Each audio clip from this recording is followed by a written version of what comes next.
When Nawab Siraj-ud-Daulah was captured and dragged away, countless people stood by, silently, wide-eyed, witnessing the scene like spectators of a spectacle. Not only that, when he was humiliated by being forced to sit on a thorn-studded throne and beaten with torn shoes before being stabbed in the back, thousands watched the mockery with great amusement. If you observe mass psychology carefully, you'll notice that this same nation wholeheartedly accepted 200 years of slavery in just such a manner.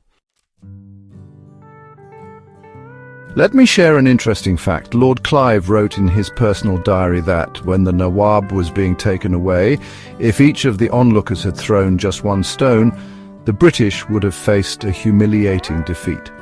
Even more astonishing is that Nawab Siraj-ud-Daulah came to the battlefield of Plassey with nearly 10,000 cavalry, 30,000 infantry, and a massive, well-equipped army full of cannons and ammunition. In contrast, Robert Clive had only about 3,000 troops, of which 900 were amateur British officers, mostly untrained in wielding a sword, many of whom had never seen battle.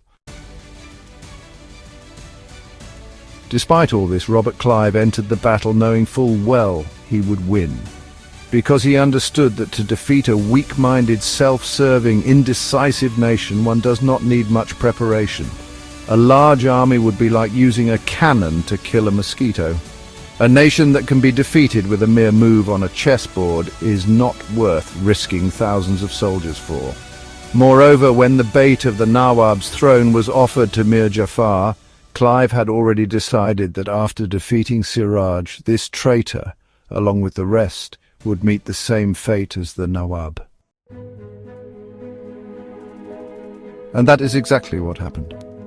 History bears witness. Each of the traitors, Mir Jafar, Omichund, Rai Durlab, Kaseti Begum, met tragic ends. Robert Clive did not come to battle relying solely on Mir Jafar's betrayal. He came after perfectly analyzing the mentality of the Bengali people and predicting the future accordingly. He knew that if the Nawab was publicly humiliated after the battle, this nation would either grin in amusement or stand dumbstruck, gawking in silence. That's why we can confidently say that the first person in history to most accurately measure the mindset of the Bengali people was Robert Clive.